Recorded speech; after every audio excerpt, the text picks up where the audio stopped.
ایک ہی جگہ کھڑے ہو کر 3 دفعہ اپنی بیوی کو طلاق دے، کیا وہ طلاق ہو جاتی ہے؟ پہلے تو دینے والے کا ڈاکخانہ بتاؤ، وہ کون ہے؟ اگر دینے والا دیوبندی ہے، بریلوی ہے تو ہو جاتی ہے، کیونکہ اس کے مذہب کے بزرگوں نے یہی فرمایا ہے کہ 3 طلاقیں اکٹھی دی جائیں تو تینوں ہو جاتی ہیں، پھر سوائے حلالے کے کوئی راستہ نہیں ہے۔ اور اگر وہ بھائی ایسا ہے جو کہتا نہیں جی میرے لیے قرآن اور حدیث حجت ہے، شریعت ہمارے سامنے کیا رکھتی ہے کہ کوئی شخص ایک مجلس میں 3 طلاقیں اکٹھی دے دے تو وہ ایک ہوگی۔ تو آج کل طلاقوں کے مسائل میں لوگوں نے بہت ہیر پھیر شروع کر دی ہے۔ یہ جو 3 طلاقیں دے کے ایک کروا کے لے آتے ہو نا اہل حدیث علماء سے، یہ سب لٹکے ہوئے ہوں گے قیامت کے دن۔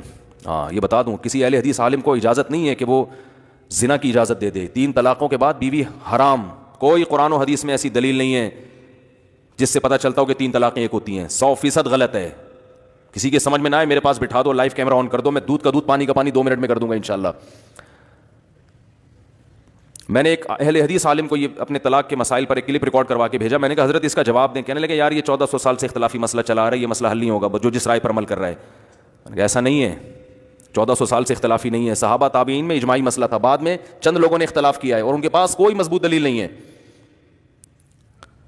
تو اہل حدیث علماء کے احترام کے باوجود، میں نہیں کہتا کہ وہ معاذ اللہ جہنمی ہے یا گمراہ ہے، میں یہ دعوے نہیں کرتا، ان کے احترام کے باوجود طلاق کے مسئلے میں اہل حدیث عالم سے فتویٰ لینا جائز نہیں ہے۔ کوئی اہل حدیث مسلک پہ بھی عمل کر رہا ہے تو بھی 3 طلاقیں دے کے بیوی کو رکھا ہوا ہے تو خدا کے غضب اور عذاب سے ڈرے وہ۔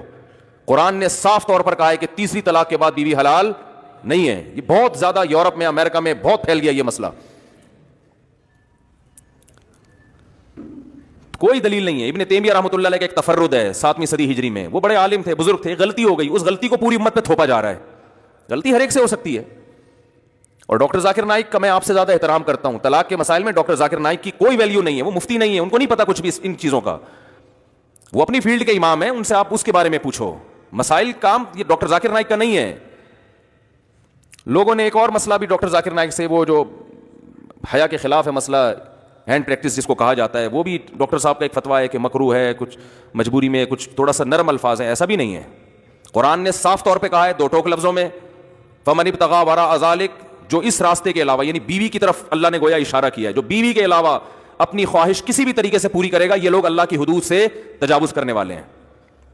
رہا مسئلہ کہ فلاں کا فتویٰ بھی ہے، فلاں صحابی کا، دیکھو فتوے ہر جگہ ہر طرح کے مل جاتے ہیں، شاذ اقوال ہوتے ہیں جن پر امت نے عمل نہیں کیا ہوتا۔ ایسے تو عبداللہ بن عباس سے متع کا جواز بھی ثابت ہے، اگرچہ انہوں نے رجوع کیا اس سے بعد میں، تو فتویٰ تو وہاں سے ایک روایت تو مل گئی نا، روایتیں تو کہیں نہ کہیں سے مل جاتی ہیں۔ یہ علماء کو پتا ہوتا ہے کہ کون سی روایت اس قابل ہے کہ اس کو آپ قابل اعتنا سمجھتے ہیں، اور کون سی اس قابل ہے کہ اس پر امت نے عمل نہیں کیا، وہ بالکل اس لائق نہیں ہے کہ اس پر عمل کیا جائے۔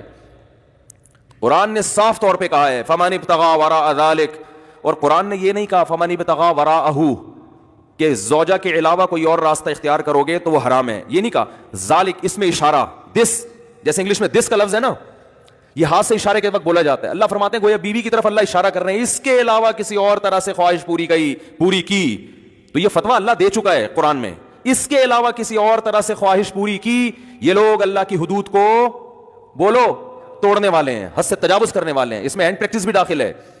اور میں پھر بتا دوں، میں جب ڈاکٹر صاحب سے اختلاف کر رہا ہوں، ہرگز ان کی توہین مقصود نہیں ہے، وہ کام کر رہے ہیں جو ہم نہیں کر رہے۔ کسی کی رائے سے اختلاف کرنے کا مطلب یہ نہیں ہوتا کہ آپ اس کو غلط سمجھتے ہیں، لیکن ہر ایک کی اپنی فیلڈ ہوتی ہے، اسی فیلڈ میں اس کے ماہرین سے رابطہ کیا جاتا ہے۔ مسائل ڈاکٹر ذاکر نائک کی فیلڈ نہیں ہے۔